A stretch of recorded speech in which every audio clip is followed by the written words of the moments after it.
Buenos días, iglesia. ¿Cómo están en esta mañana? ¿Con frío?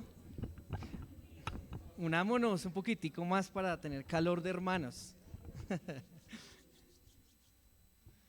Bueno, iglesia, gracias a Dios porque nos permite nuevamente reunirnos. Somos pocos, veo que algunos están viajando. Bueno, a propósito, hay unos niños en campamento, ¿no? De parte de la iglesia Aures. Y hay dos niños de La Serena que están en el campamento, que es Anet y Angie. Entonces, orar para que el Señor les, sobre todas las cosas, que estas niñas y todos los niños en general puedan escuchar a Dios, ¿sí? Puedan escuchar su voz y de chiquiticos puedan empezar a amarlo con todo su corazón. Que esa sea nuestra oración, iglesia. Y vamos entonces a retomar, iglesia, nuestro estudio. ¿En qué libro? Hechos. Muy bien. ¿En qué capítulo estamos? Muy bien. Hechos capítulo 9. Vamos a ir entonces allí para contextualizarnos un poquitico y retomar en esta mañana. No creo que termine hoy el capítulo 9, iglesia. Me va a tener que soportar otro domingo, si Dios lo permite. ¿Qué veíamos hace 8 días, iglesia? ¿Recuerdan más o menos? Hablamos de un hombre, de un creyente. Bien, gracias, Anita. Estamos hablando de Ananías. Y de Ananías aprendíamos varias cosas, ¿cierto? ¿Recuerdan más o menos lo que veíamos hace 8 días? Veíamos una exhortación a la obediencia. Y en esa exhortación a la obediencia veíamos varias características de un creyente obediente. ¿Las recuerdan? Piadoso y de buen testimonio. Muy bien, era el primero que veíamos de Ananías, que era un hombre piadoso de buen testimonio en Damasco. ¿Cuál era la segunda? Dispuesto, que escucha y está dispuesto. Bien. Tercero.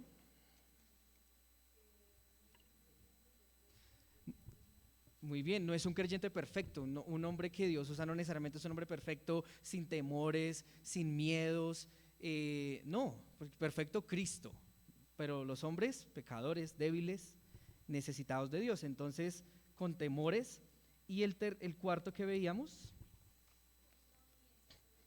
escoge la obediencia sobre el temor, a pesar de esos obstáculos que pueda enfrentar el cristiano, escoge la obediencia, ¿sí? Sobre el temor, sobre cualquier cosa que pueda estar pasando que le obstaculice servirle a Dios. Y el quinto, que es el más bien, el creyente experimenta el gozo del Señor al obedecer. Yo digo que eso es como el resultado, ¿no? Después de haber seguido a Dios, después de haberle obedecido, de haberle confiado, poder experimentar estar en su voluntad, en su camino, y es un camino de gozo.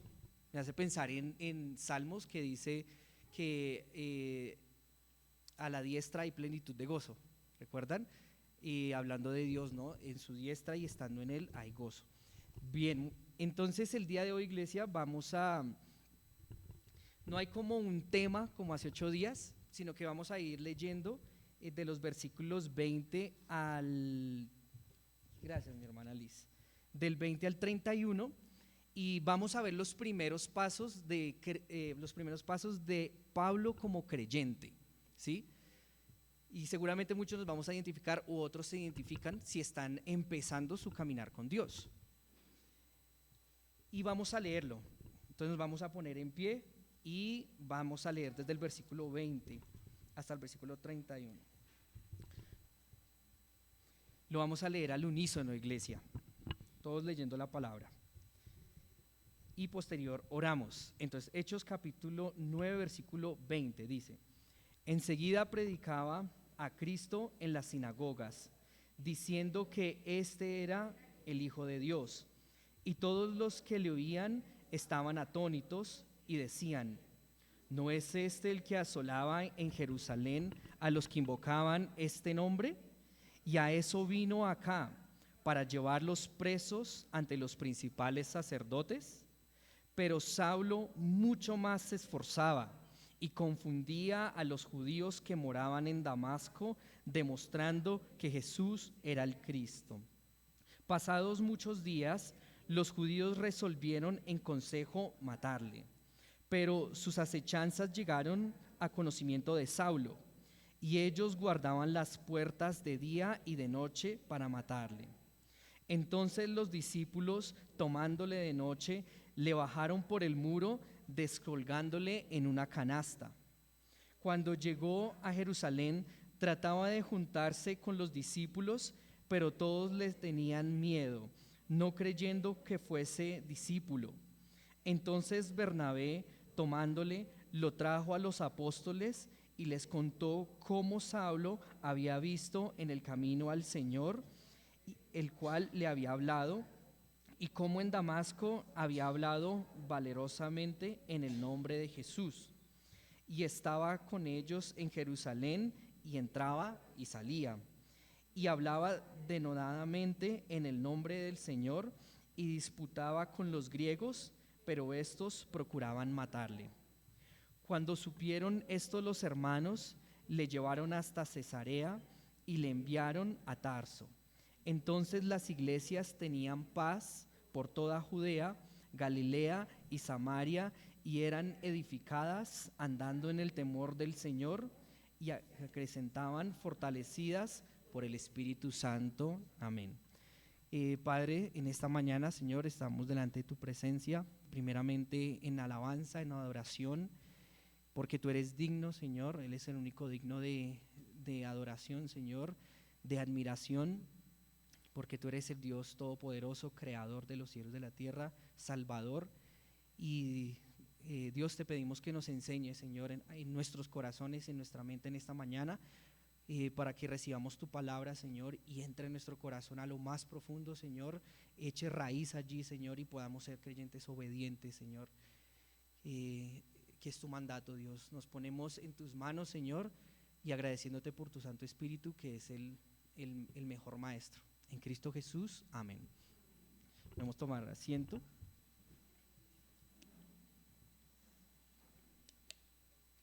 Iglesia, Dios usa a creyentes, vimos hace 8 días, ¿cierto? Retomando un poco. Dios usa a creyentes como Ananías y como Esteban, ¿cierto? Tenían estas características que veíamos, pero es interesante ver que Dios también usa no creyentes para sus propósitos, ¿sí? E incluso naciones paganas. Si nosotros nos vamos al Antiguo Testamento, una nación pagana como Siria, como Babilonia, fue usada por Dios, ¿sí? Fue usada por Dios para sus planes y para sus propósitos, en este caso para traer de vuelta a su pueblo Israel. Y Dios utilizó a un no creyente como Pablo y despliega un plan para Pablo, ¿cierto? Y que nos va a beneficiar a nosotros como gentiles. Ahora, habían muchos fariseos en ese tiempo como Pablo, ¿sí? Pablo no era especial para Dios, ¿sí? Dios no escogió a Pablo por algo en particular. La Biblia dice que lo escogió por misericordia y por gracia. No hubo otra razón. Sin embargo, Dios iba a utilizar quién era Pablo y el pasado de Pablo para cumplir sus propósitos, ¿sí? Y esto me hacía pensar en que, digamos, a veces Dios, antes de nosotros ser creyentes, pasamos por muchas cosas, ¿sí? En nuestra vida, o incluso nacimos con cierto carácter, nacimos con cierta forma de ser, pero lo que no nos damos cuenta es que Dios puede tomar eso que somos o que éramos para su gloria, ¿sí? Como que le da un giro diferente. Si antes era así, entonces ahora ese mismo carácter, esa misma, esa misma fuerza, esa misma disciplina como la era la de Pablo, Dios la utilizaría para sus propósitos, ¿sí?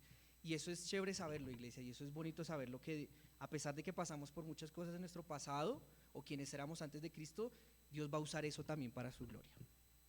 Y eso es lo que empezamos a ver en Pablo, ¿sí?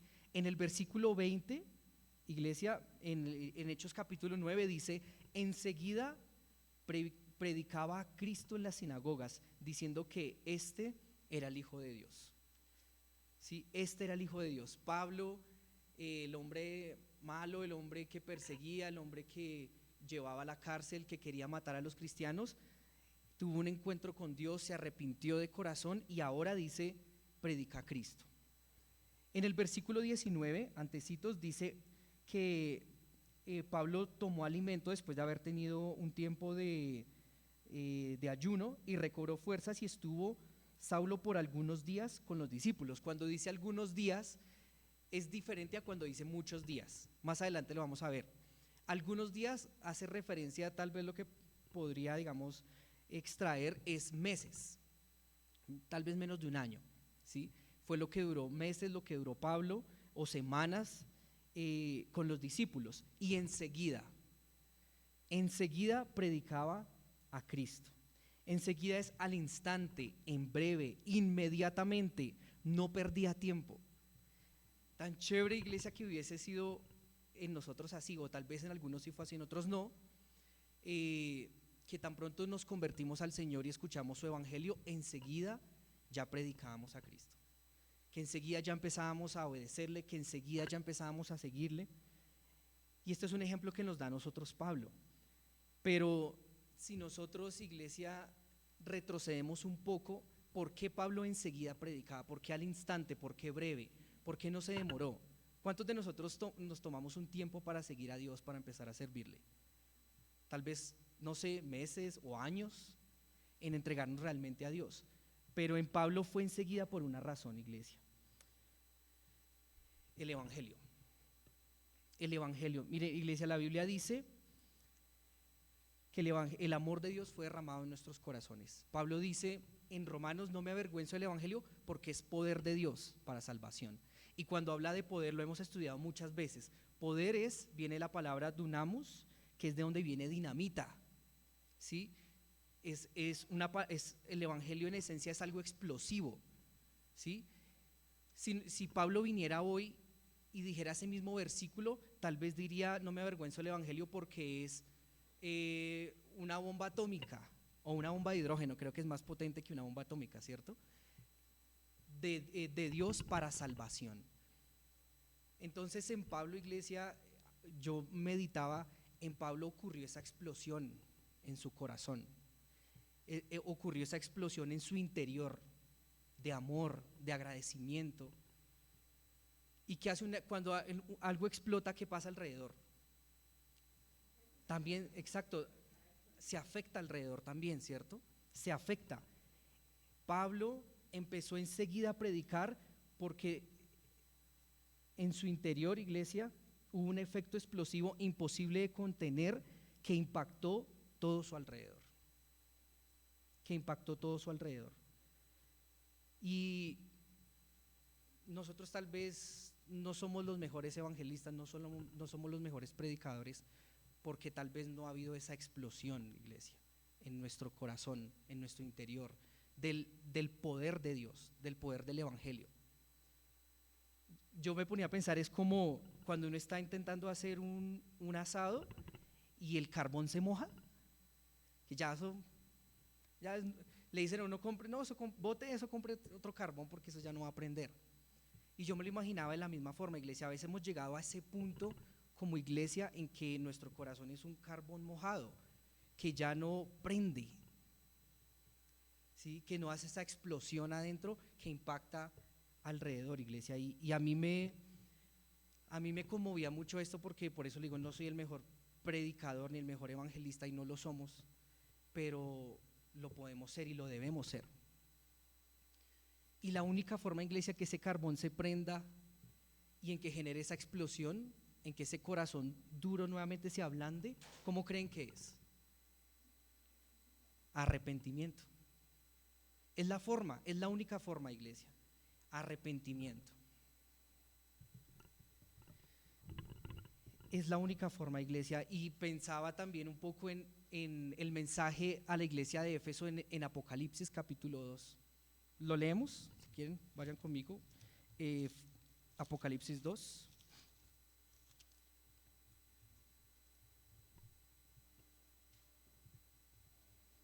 Yo no sé si usted se identifica. De los versículos 2 al 5 lo vamos a leer. Yo conozco tus obras, tu arduo trabajo y paciencia, y que no puedes soportar a los malos, y has probado a los que se dicen ser apóstoles y no lo son, y los has hallado mentirosos, y has sufrido y has tenido paciencia y has trabajado arduamente por amor de mi nombre y no has desmayado. Pero tengo contra ti que has dejado tu primer amor. De nada nos sirve, iglesia, y mira lo que dice el Señor: recuerda por tanto de dónde has caído y arrepiéntete y haz las primeras obras, pues si no, vendré pronto a ti y quitaré tu candelero de su lugar si no te hubieres arrepentido. Y uno dice, pero ¿cómo así, Dios? Si es que aquí dice que trabaja, que se esfuerza, que enseña, que sabe discernir entre lo bueno y lo malo. Uno dice, no, es tremendo cristiano, ¿cierto? Es lo primero que uno pensaría, pero dice el Señor, no, tengo algo en contra de ti, y es que has dejado tu primer amor. ¿Quién es nuestro primer amor? Cristo, el Evangelio. Y si dejamos a Cristo y dejamos y olvidamos ese Evangelio, pues tampoco vamos a tener la necesidad de compartirlo. No vamos a no vamos a tener esa pasión, esa explosión en nuestro corazón para compartirlo. Así que tenemos que arrepentirnos, iglesia. Tenemos que arrepentirnos por no compartir el Evangelio. ¿Cuántas personas le hemos podido compartir el Evangelio y no lo hemos hecho? Muchísimas personas. Por eso digo tenemos, porque no estoy diciendo tienen, yo también tengo que hacerlo. Tenemos que arrepentirnos, iglesia, por no predicar el Evangelio. Así que tomémonos 2 minutos. Quiero que lo hagamos, iglesia. Tomémonos 2 minutos y pidámosle a Dios perdón, porque seguramente no hemos predicado el Evangelio y hemos dejado ese primer amor. Cada uno ahí donde está sentado, cierre sus ojos y pídale a Dios perdón y arrepiéntase y arrepintámonos.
Gracias, Padre, porque tú nos recibes, Señor, a misericordia, Padre, y tú nos fortaleces, Señor, en tu espíritu, Padre, para obedecerte, para hacerte fieles, Señor.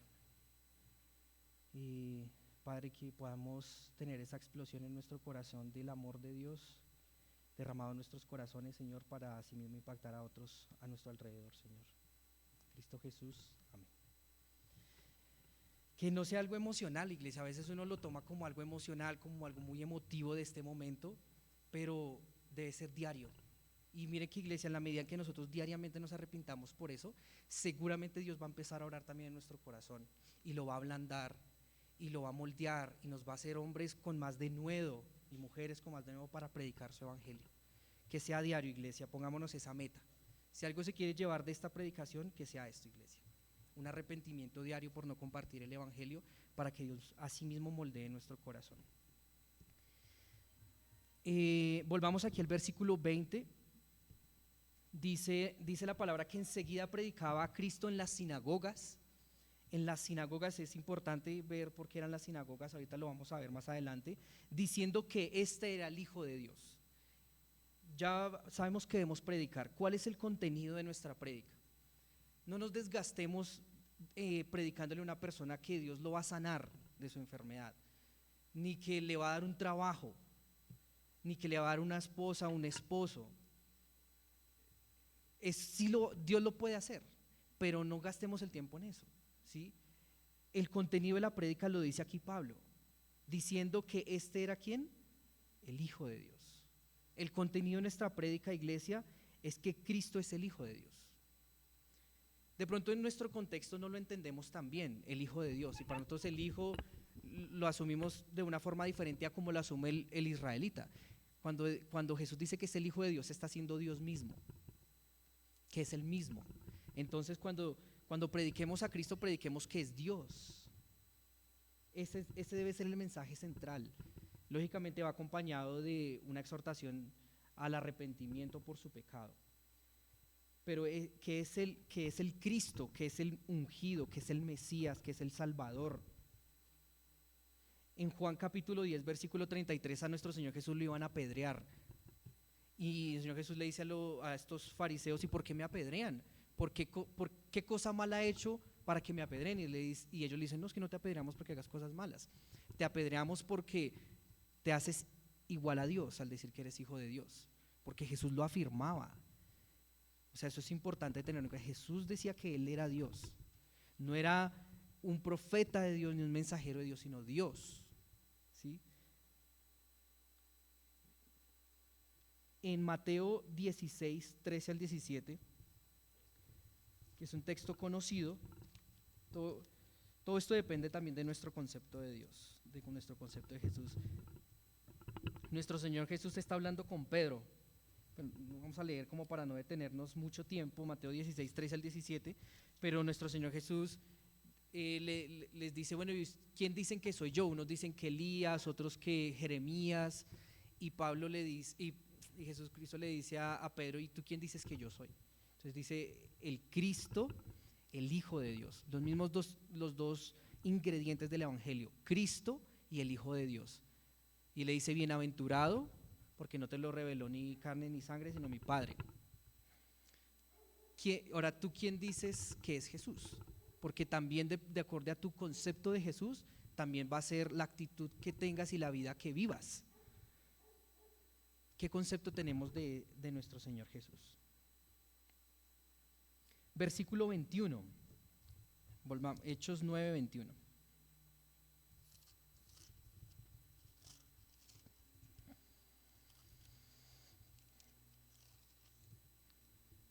Dice: y todos los que le oían estaban atónitos y decían: ¿no es este el que asolaba en Jerusalén a los que invocaban este nombre? Y a eso vino acá, para llevarlos presos ante los principales sacerdotes. Pablo estaba predicando en una sinagoga. ¿En dónde quedaba la sinagoga? ¿Dónde? Damasco. Muy bien, recordemos que allí fue donde Pablo en camino a Damasco se convirtió y llegó a Damasco. Entonces estaba predicando en una sinagoga en Damasco, y esa sinagoga había recibido cartas de autorización del sumo sacerdote en Jerusalén para llevar a la cárcel a todos los que predicaran este camino, Jesucristo, ¿cierto? Y Pablo estaba predicando ahora de este camino, Jesucristo. ¡Wow!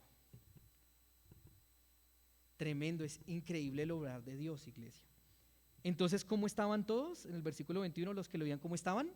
Atónitos. O sea, ¿cómo es posible que el que venía a perseguirlos y acabarlos ahora termina predicando de ellos? Estaban atónitos. Atónitos quiere decir fuera de sí, salidos de casillas, quedaron locos de ver lo que estaba aconteciendo. Y así es nuestro Dios, iglesia. Es un hacedor de maravillas, de proezas y de milagros. Dios escogió a Pablo como su instrumento, así como también usó a Ananías, y cumplió lo que él quería. Porque como dice Salmos 33, 9, porque él dijo y fue hecho, él mandó y existió. Ese es Dios, iglesia. Ese es nuestro Dios. Lo que él dice se hace, y lo que él manda existe y se cumple. Nadie pensaría que este hombre Pablo llegase a hacer eso. Por eso todos quedaron como locos, atónitos, dice la palabra. Pero también vemos aquí los primeros sufrimientos. Recuerden cuando Jesucristo tiene este encuentro con Pablo, le dice que va a padecer, ¿cierto? ¿Cuánto le es necesario padecer por mí? Y aquí empezamos a ver los primeros sufrimientos de Pablo, que son cuestionamientos. Le empiezan a cuestionar. lo empiezan a señalar, ¿no es este el que asolaba Jerusalén? O sea, no le creían que hubiese cambiado, ¿sí? No le creían que hubiese sido una nueva persona. Lo cuestionaban, lo cuestionaba su gente, porque eran el público eran judíos, estaban en una sinagoga y lo empezaban a cuestionar. Y yo me pensaba de pronto cuando uno recién empezaba como creyente que no le creían a uno que fuera creyente, ¿sí? ¿Eddie? ¿El que prendía la fiesta? ¿El que traía la música? ¿El que todos los fines de semana estaba listo para enfiestarse y beber y demás? Yo me acuerdo incluso una vez que me dijeron, ay, ¿usted se volvió cristiano? No, qué mamero, sé que usted ya no sale, ya no hace cosas chéveres, ya no hace cosas divertidas. Y yo en mí decía, sí, yo soy cristiano y cambié. Y gracias a Dios que cambié. Y fue la mejor decisión que pude haber tomado en mi vida. Conocí a Cristo, conocí a mi esposa, tengo una hija, tengo un hogar hermoso, sirvo al Señor y es la mejor decisión que pude haber tomado en mi vida. Y me siento orgulloso y quiero servirle al Señor hasta que se acaben mis días. Y que sea así para ustedes también, iglesia, ¿sí? Que sea así para ustedes, que ustedes se sientan orgullosos de ser cristianos. Pero a Pablo lo cuestionaban y no le creían. No le creían, tampoco le creían. Entonces Pablo, dice el versículo 22, entonces Pablo al ver el rechazo abandonó la fe. Creo que todos quedaron atónitos como los eso. No, dice, pero Saulo mucho más se esforzaba. Todo lo contrario. En vez de no, sabe que no, Señor, esto es muy duro, ya me empezaron a señalar, ya me empezaron a criticar, ya me empezaron a juzgar, sabe que aquí dejo, Señor, muchas gracias, muy bonito el encuentro. No, antes Pablo, toda esa crítica antes la convertía en fuerza para defender al Señor. Dice, mucho más se esforzaba, antes mejor, con mayor grado, es lo que quiere decir, con mayor grado se esforzaba, era más poderoso en su prédica y confundía a los que moraban en Damasco, los confundía, con su enseñanza los confundía, y confundía quiere decir los alborotaba. Pues claro, imagínense, ellos estaban en contra de los cristianos y ahora él se volvió cristiano. Entonces pues obviamente toda esa prédica lo que hacía era alborotarlos, causar desorden, tanto desorden y tanto alboroto que incluso los judíos hasta se aliaron, que no es sorpresa, no es raro, se aliaran con el gobierno para perseguir a un cristiano, y lo vamos a ver más adelante. Pero Pablo, ¿qué hacía acá? Confundía a los judíos que moraban en Damasco, demostrando, iglesia. Esto es en el original habla de instruir, de traer a razón, de argumentar, ¿sí? O sea, predicar a Cristo no es, no sé yo, que ese Cristo es Dios porque en la iglesia me lo dicen y él es Dios y la Biblia lo dice, léalo. O sea, no, iglesia, créeme que usted no, o sea, predicar de esa forma jamás. Uno predica a Cristo argumentando, con argumentos bíblicos, ¿no? Vamos a salir con quien sabe que Jesús vive en la India y entonces en la India, en el Tíbet, no sé qué, porque así he escuchado también, sino con argumentos, iglesia, ¿sí? Argumentos, eso era lo que confundía, ¿sí? Lo que les hacía moverles el piso a los israelitas que eran tan arraigados en sus cosas, les movía el piso, los confundía. ¿Sí? Cuando uno predica a Cristo, iglesia, ¿usted tiene argumentos para defender que Jesús es el Cristo, el Hijo de Dios? ¿Sí? O sea, tiene argumento y la razón por la que damos estas prédicas no es solamente para que digan tan bonito, oiga, sí, chévere, tiene como razón, ve, me gustaría volver a ir. No, sino para que tengamos argumentos. Porque es que allá en el mundo nos pueden dar 3 vueltas si no tenemos argumentos de Cristo, si no sabemos por qué Jesucristo es Dios, ¿sí? ¿Por qué Él es Dios? ¿Por qué es tan importante Jesús? ¿Por qué Jesús es el camino? ¿Por qué solo en Jesús hay salvación? Y entra uno a mirar el Antiguo Testamento, profetizado 500 años antes, en la tierra hizo milagros que jamás alguien había hecho en la historia, que hasta hombres no creyentes como Flavio Josefo en la historia dice que había un hombre llamado Jesús que hacía milagros que nadie jamás había hecho, resucitar personas, multiplicar los panes, etcétera. Pero no solamente eso, sino que Jesús resucitó al tercer día con poder. Si me hago entender, esos argumentos son los que nosotros necesitamos llenarnos, arraigarnos, sentarnos bien en ellos, para que en un mundo que nos quiere dar tres vueltas tengamos argumentos para defender. ¿Sí? Tengamos argumentos, iglesia. Romanos 1:4, miremos cómo Pablo ya predicaba en Romanos.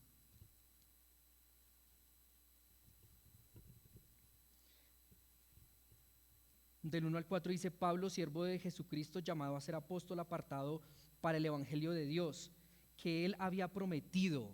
¿Sí ven? Empieza a argumentar. Él había prometido antes por sus profetas en las Santas Escrituras acerca de su Hijo, nuestro Señor Jesucristo, que era del linaje de David.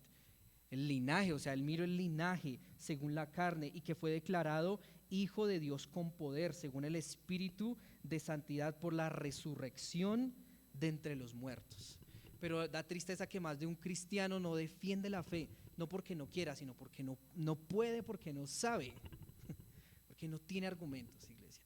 Y la palabra nos da muchísimos argumentos, porque Jesús es el Cristo y porque solo en Jesús hay salvación.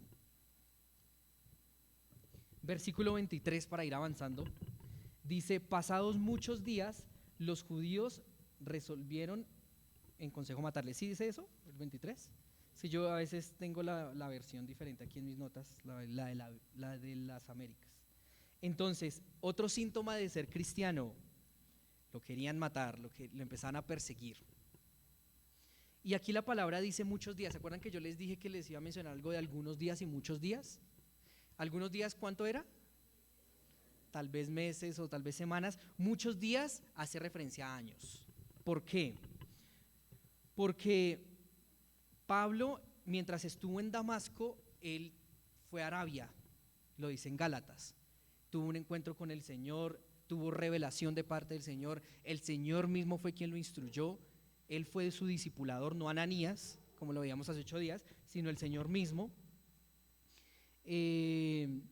Luego él vuelve a Damasco y luego él parte a Jerusalén, como para que tengamos como un croquis de lo que se hace. Entonces miremos en Gálatas 1.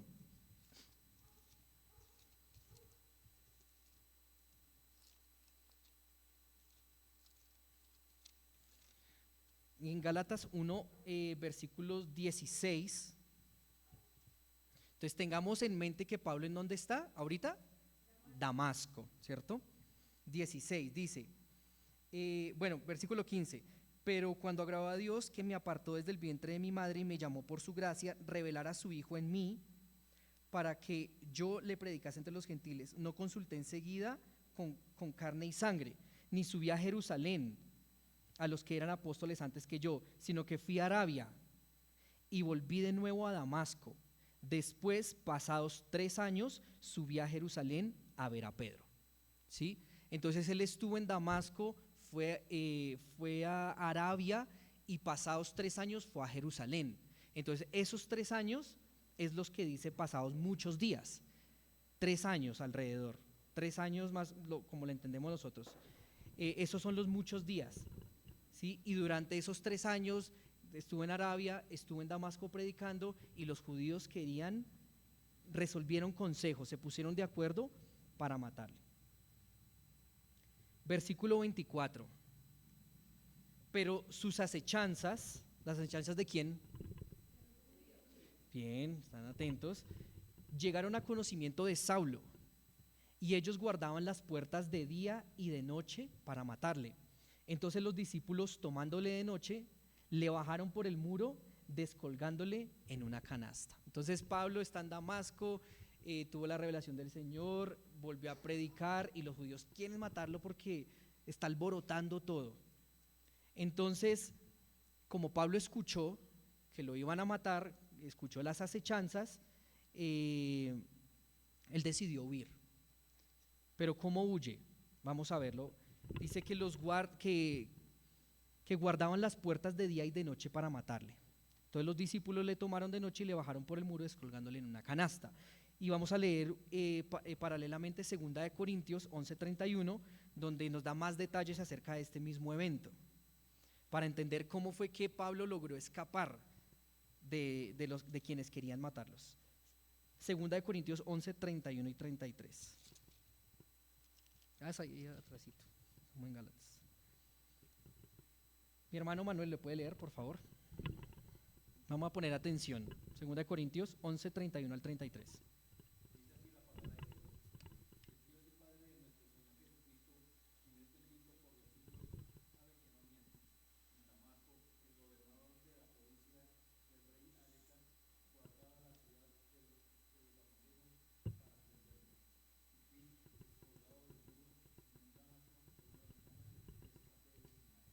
Bien, entonces aquí nos da un poquitico más detalles. Decía que en este tiempo había un rey. ¿Cómo se llamaba? Aretas, no aretes, ¿no? Aretas. Aretas cuarto, ¿sí? En la historia es Aretas cuarto, que más o menos estuvo del 8 al 9 antes de Cristo hasta el 40 después de Cristo.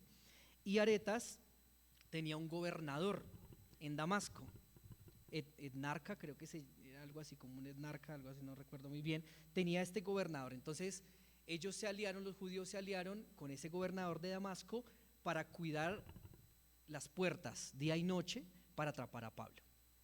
Entonces, para entender un poquitico eso de cuidar las puertas, recordemos que en este tiempo las ciudades eran amuralladas, incluso Jerusalén, lo veíamos también cuando veíamos el templo, eran amuralladas.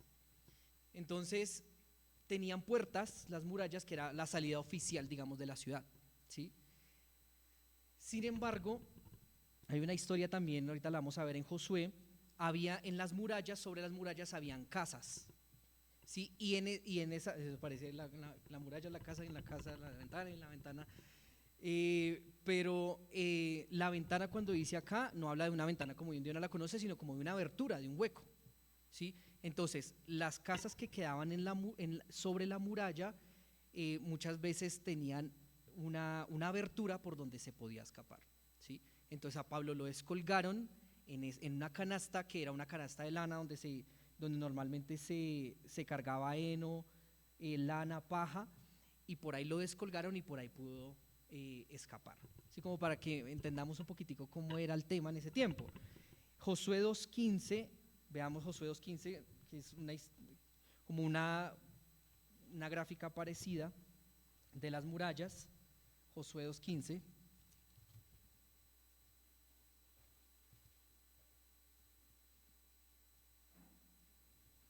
¿Recuerdan a Rahab?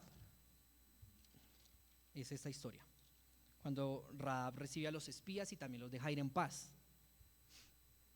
Entonces el 2:15 dice, hablando de Rahab, entonces ella los hizo descender con una cuerda por la ventana, porque su casa estaba ¿dónde?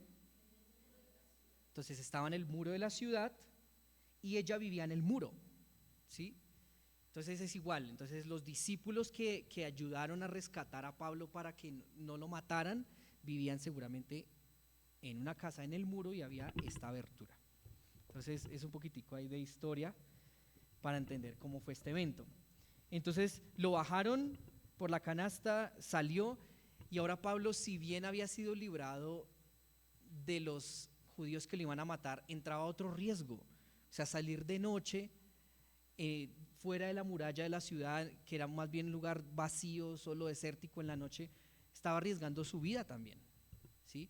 Fieras, ¿sí? O quizás otro pueblo no se lo pudiera atacar. Entonces en cualquier escenario Pablo estaba arriesgando su vida, ¿sí?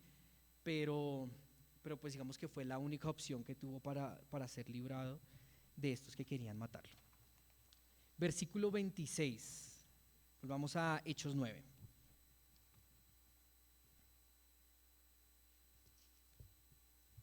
Hechos 9:26 dice: cuando llegó a Jerusalén, trataba de juntarse con los discípulos, pero todos le tenían miedo, no creyendo que fuese discípulo. Entonces llegó a Jerusalén. ¿Cómo llegó Pablo? La Biblia no nos dice, pero el caso es que llegó a Jerusalén, y de Jerusalén a Damasco veíamos que habían más o menos 250 kilómetros. Lo veíamos, creo que hace 15 días. Entonces llegó a Jerusalén. ¿Cuánto tiempo había pasado antes de que llegara a Jerusalén? Bien, muy bien, muy bien, 3 años. Y dice aquí que trataba de juntarse con los discípulos. Eso me hacía como, no sé, pensar mucho a Pablo intentando como, ay, ¿quieren ser mis amigos? Algo así. Sí, como venga, ustedes me caen bien. Y literal la Biblia dice que él intentaba mucho adherirse, él intentaba mucho pegarse, juntarse a los discípulos, pero ¿qué hacían los discípulos? Le tenían miedo, le dieron la espalda, le tenían miedo. Tal vez pensaron que era un infiltrado, ¿sí? O un espía, exactamente. Sí, que de pronto me disfrazo de cristiano y con eso me meto entre ellos y es más fácil atacarlos y es más fácil acabarlos, ¿sí? Entonces no le creían, imagínense la fama que tenía, no le creían que había cambiado, ¿sí? Entonces otro síntoma ahí de persecución, pero lo más de rechazo, pero lo más triste era que era de los cristianos, de los mismos cristianos que lo rechazaban, de los mismos cristianos que lo rechazaban. Entonces lo rechazaron los de su gente. Y ahora se suponía que llegaba y que todo iba a ser bonito porque era creyente y llega a la iglesia y tras del hecho vienen los discípulos y también le dan la espalda. Sí, pobre Pablo, ¿no? Yo creo que en algún sentido también nosotros nos sentimos así cuando recién como que no encajamos o como que nos sentíamos solos, ¿sí? De pronto en el cristianismo, ¿sí? Y hay momentos, y yo me ponía a reflexionar y hay momentos en que uno va a estar solo, ¿sí? Uno en un momento que puede estar solo, que le den la espalda, ¿sí? Pero el cristianismo es una vida en algún sentido, o sea, está la iglesia, pero en algún sentido es también solitaria, de Dios y yo, ¿sí? Porque por más que hayan hermanos alrededor y demás, es una relación usted y Dios, una relación mía directamente con Dios, ¿sí? Y los hombres nos van a fallar y nos pueden fallar, los hermanos también nos pueden fallar, la familia también nos puede fallar. Pero si yo tengo claro que es el Señor y yo, pues sabemos que el Señor a nosotros no nos falla, ¿sí? Entonces, en algún sentido es hermosa la comunión, es hermosa la iglesia, los hermanos, y vamos a ver ahorita más adelante que son importantes, pero en sí es algo solitario, es algo entre Dios y yo nomás, ¿sí?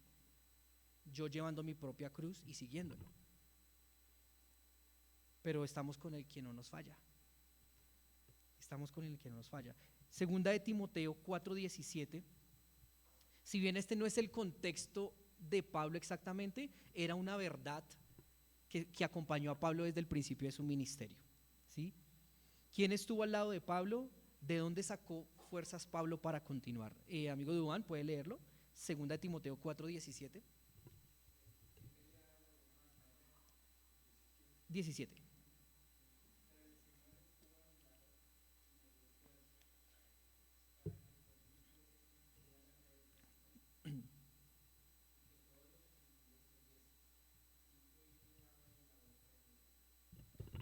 Gracias a Dios por esa verdad, ¿no? Y Pablo le dice, pero el Señor, ¿quién estuvo al lado en este momento de Pablo? Nadie, todos le dieron la espalda, pero el Señor estuvo a mi lado, dice Pablo. Siempre estuvo a su lado y fue el que le dio las fuerzas, ¿sí? A veces cuando nosotros nos sentimos debilitados en la fe, no vale consejo ni siquiera de hermano. Yo necesito es a Dios, yo necesito es estar delante de Dios, arrepentirme, escuchar su voz, pasar un tiempo a solas con Él, ¿sí? A veces es eso, a veces por más que un hermano, ¿no les ha pasado? Sí, que a veces por más de que un hermano venga y le diga no, como que no surge efecto, es porque necesitamos es a Dios, ¿sí? Y Dios siempre está ahí para nosotros, iglesia. Y usted, su recurso número uno siempre, nuestro recurso número uno siempre debe ser Dios, ¿sí? A veces quisiéramos que los hermanos nos dijeran y nos enseñaran, pero es una relación con Dios, no lo olvidemos, no nos desenfoquemos. Es usted con su cruz siguiéndolo. Y claro que sí, los hermanos son de bendición, claro que sí. y lo vamos a ver acá, pero es una relación directamente con Dios. Y los hermanos pueden ser de gran apoyo. Versículo 27. Entonces Bernabé, tomándole, lo trajo a los apóstoles y les contó cómo Saulo había visto en el camino al Señor, el cual había hablado, y cómo en Damasco había hablado valerosamente en el nombre de Jesús. Yo les dije que tenía otra versión. Esa es otra versión, ¿no? ¿O es la misma? Ok, perdón. Entonces Pablo solo, todos le habían dado la espalda, aburrido. No, el Señor estaba con él, ¿no? Y en ese momento llega un hombre cuyo significado de su nombre es hijo de consolación. Muy bien, hijo de consolación. Tomó a Pablo, lo llevó hasta los apóstoles, lo presentó. Hubo ese hermano que creyó en él, que le creyó, que fue impactado no porque quisiera, sino porque ahí dice, o sea, Pablo le contó a Bernabé cómo había visto al Señor, cómo había hablado con el Señor, y sobre todo había escuchado seguramente de cómo había hablado con confianza y con denuedo de Jesús. Qué hermosa foto aquí de este hombre Bernabé, que en Hechos 4:36 nos habla de un Bernabé generoso, porque hablaba de que aportaba económicamente, pero no solo eso. En Hechos 11:24 lo caracteriza como un hombre, como un varón bueno, lleno del Espíritu Santo y de fe. Cuán necesario ese hermano, ese amigo en la fe que está ahí, que le cree a uno cuando nadie más le cree, y que está ahí también, ¿no? Para ayudarlo. Eso es una hermosa foto de la amistad cristiana, ¿sí? Y la amistad cristiana es supremamente importante también. La amistad es muy importante en el cristianismo.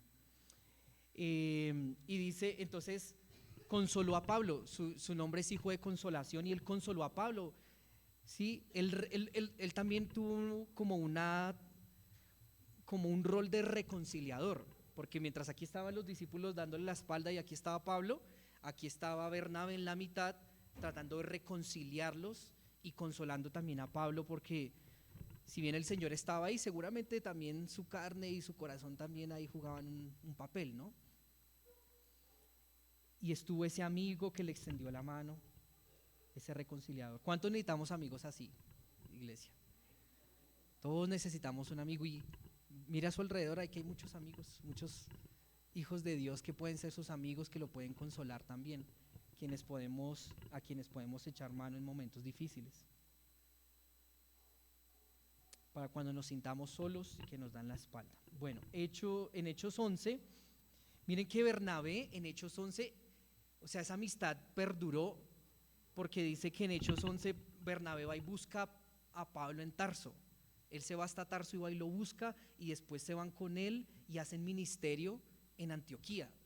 Entonces, qué hermosa amistad, porque no era una amistad por ser amigos, sino que glorificaba a Dios esa amistad, porque los dos hacían ministerio, los dos se ponían de acuerdo y trabajaban para Dios, predicaban, evangelizaban. Entonces, esas amistades que Dios bendice. Ahora, no quiere decir que sea perfecta la amistad, ¿no? Porque incluso tuvieron una discusión, lo vamos a ver en Hechos 15, y dice no pequeña. Ya habían empezado también a tener diferencias, pero igual eran hombres de Dios, amigos para Dios. Versículo 28. Y estaba con ellos en Jerusalén, y entraba y salía, y hablaba denodadamente en el nombre del Señor, y disputaba con los griegos, pero estos procuraban matarle. Me gusta cómo lo traduce el versículo 28 de la Biblia de las Américas, y se entiende un poco más. Dice, y estaba con ellos moviéndose libremente en Jerusalén, hablando con valor en el nombre del Señor. Entonces ya estaban libres, ya se habían reconciliado, ya Pablo ya había sido aceptado con los discípulos, y ya estaban unidos, y entraban y salían libremente, y hablaban valerosamente en el nombre del Señor. Con denuedo. Con denuedo habla de confianza, iglesia. Habla de confianza. Pero más ahorita lo vemos un poquitico en más detalle. Habla de hablar con franqueza. Aquí está. Hablar con denuedo también es hablar con franqueza. Ser franco en palabra, confiado en espíritu y en presencia también, ¿sí? Porque ¿qué sirve uno ir a predicar a Cristo así como, o sea, ¿le van a creer? Si uno predica a Cristo como, ay, sí, entonces Jesucristo vino a ti, sí. No, o sea, esa explosión, ¿dónde está?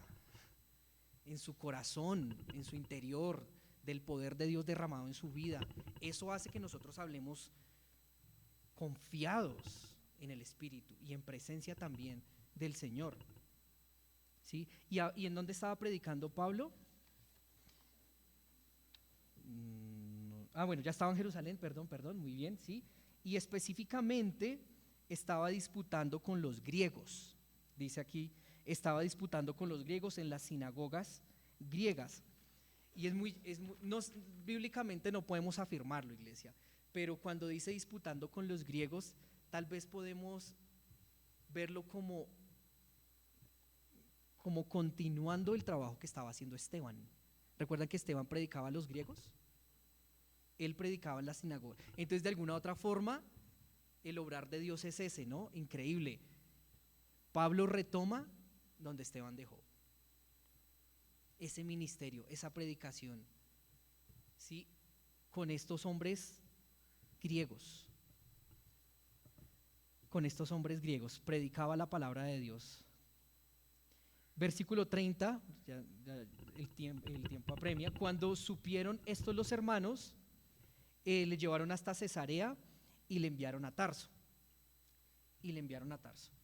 Entonces, ¿cuál fue la solución? Lo van a matar, Pablo, huya de acá. Entonces, pobre Pablo, lo sacaron de Damasco, iba a llegar a Jerusalén y lo sacan de Jerusalén. ¿Y a dónde lo envían? Hacia Tarso, ¿sí? Es importante que tengamos esto en la mente, iglesia, de esos movimientos que tuvo Pablo, porque después de Tarso va a Antioquía, y después de Antioquía ya nos acercamos un poco a los primeros viajes de misioneros de Pablo. Pero bueno, estamos apenas en los primeros pasos de Pablo como creyente. Versículo 31, para terminar, iglesia. Entonces las iglesias tenían paz por toda Judea, Galilea y Samaria, y eran edificadas andando en el temor del Señor, y se acrecentaban fortalecidas por el Espíritu Santo. El Señor permite tiempos de tormenta en la iglesia, pero Él también permite tiempos de paz, ¿sí? Yo creo que lo podemos decir de primera mano muchos aquí. De paz, la paz está muy relacionada con la prosperidad, no necesariamente económica, ¿no? Pero tiempo de paz, ya había bajado la marea y había paz por dos razones. Una, porque el mayor perseguidor, el mayor oponente, se volvió el mayor proponente. Así como lo veíamos también hace 15 días, el mayor oponente se volvió el mayor proponente en el cristianismo. Entonces, ya la persecución baja un poco. Pero hay un dato muy interesante históricamente hablando, iglesia, que también se relaciona con el periodo de paz de la iglesia. En este tiempo, iglesia, Tiberio era el emperador de Roma y murió en esa época y fue reemplazado por Calígula, ¿sí? Ahí me volví profesor de historia, me perdonan, pero ahí como Calígula. Entonces, ¿quién murió? Tiberio. Fue reemplazado por Calígula, y Calígula quería erigir una estatua de sí mismo, históricamente hablando lo dicen, en el templo de Jerusalén. Imagínense. Nada más y nada menos que en el templo de Jerusalén. Entonces, ¿eso qué hizo de alguna otra forma? Que se desviara la atención a la persecución de los cristianos, que era una herejía, no están haciendo, digámoslo así, algo tan grave a como lo que iba a hacer Calígula. Entonces se desvió la atención de la persecución de los cristianos y se centró en este hombre Calígula. Eso duró aproximadamente 10 años, históricamente lo dicen. Pero lo más bonito de ver aquí, iglesia, es la soberanía de Dios, ¿sí? Ver cómo Dios permitió esas cosas. ¿Sí me voy a entender? O sea, Dios permitió que Calígula subiera intentar erigir una estatua en Jerusalén, en el templo, para que los cristianos también disfrutaran de un tiempo de paz. Dios permitió la tormenta, pero también Dios permite la paz. Entonces me llega mucho, y preciso hoy hablando de un tema de elecciones. Qué coincidencia, ¿no? Pero tenemos que ser responsables con nuestro voto, tenemos que interesarnos en nuestro país, pero tenemos que sobre todo confiar en Dios y en su soberanía. Que si Dios permite ahorita un tiempo de tormenta para la iglesia con quien suba, pues está bajo su control, y si permite paz, también está bajo su control, ¿sí? Así que eso me impactaba mucho, porque en estos tiempos de elecciones, pero el Señor en ese tiempo le permitió a la iglesia un tiempo de descanso, de tanta persecución, de tanto sufrimiento, y la iglesia era edificada. La iglesia, mientras este tiempo la iglesia era edificada, era construida, crecía, se fortalecía, pero la iglesia no era edificada porque tenían muchas actividades y muchos juegos y almuerzos y cosas súper chéveres que hacer y viajes. No, no digo que eso sea malo, pero la iglesia crece, una iglesia crece cuando teme al Señor. Aquí lo dice. Eran edificadas andando en el temor del Señor.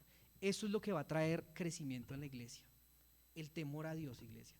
Y el temor no es de las paredes que estamos acá, que están acá. El temor es de los que estamos acá. La iglesia somos usted y yo, lo sabemos, ¿cierto? Entonces el temor de Dios es suyo y mío, individualmente, cada uno temiendo a Dios, y también como iglesia. La iglesia no va a crecer si no se teme a Dios. O bueno, pueda que crezca, pero no es una iglesia sana. O es una iglesia, no se llama iglesia, se llama, entender, como muchas hoy en día. Pero el crecimiento se da en la medida en que reverenciamos a Dios, que respetamos a Dios, que le obedecemos. Esa es la única forma en que la iglesia crezca. Y el Espíritu Santo cumple una función aquí. Dice, andando en el temor del Señor, y se acrecentaban, ¿qué? Fortalecidas en el Espíritu Santo. El Espíritu Santo está fortaleciendo la iglesia también. La palabra fortalecer habla de exhortar y de consolar. Consuela y exhorta al Espíritu Santo a través de la enseñanza y a través de su palabra, ¿no? De la palabra de Dios. Y si la iglesia de La Serena ha de crecer, y que crezca en el temor del Señor.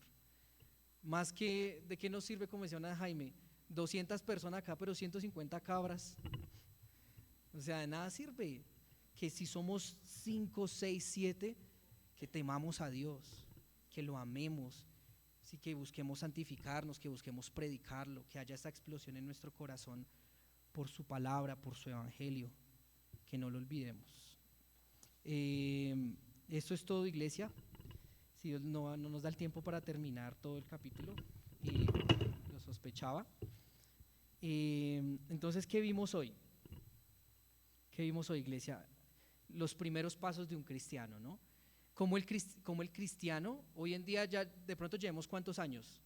5, 6, 10, y hemos dejado nuestro primer amor. Y debemos volver, iglesia, a nuestro primer amor, al evangelio, y verán que eso va a causar nuevamente en su corazón esa explosión de amor, de agradecimiento y de querer compartir el evangelio a los que le rodean. Pero también aprendimos que hay dificultades, que hay obstáculos, pero el Señor siempre está con nosotros. Siempre estuvo con Pablo, siempre estará con nosotros. Y si le tememos, vamos a crecer como iglesia. Es la única forma de crecer, en el temor del Señor y acompañados de su Santo Espíritu, que nos consuela y nos exhorta. Gracias, Señor, por tu palabra en esta mañana, Señor. Y ayúdanos, Señor, en nuestras debilidades.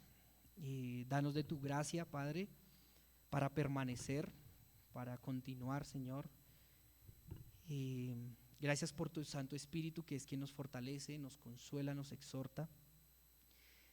Y ayúdanos a temer, Padre, a temerte. Tu palabra dice que tú eres el único de ser temido sobre todos los dioses, el único digno de ser temido sobre todos los dioses. Que te temamos, Señor, obedeciéndote, reverenciándote, respetándote, Señor, respetando tu palabra, entregándonos a ti, Señor, Sabemos que tú siempre estás con nosotros, que si nos deja el hermano, la familia, Señor, tú estás ahí, Señor. Eres fiel, aunque nosotros seamos infieles. Y ayúdanos, Señor, a también vivir una vida constante de arrepentimiento, Señor, porque constantemente pecamos, pero en el arrepentimiento moldeas también nuestro corazón, Señor.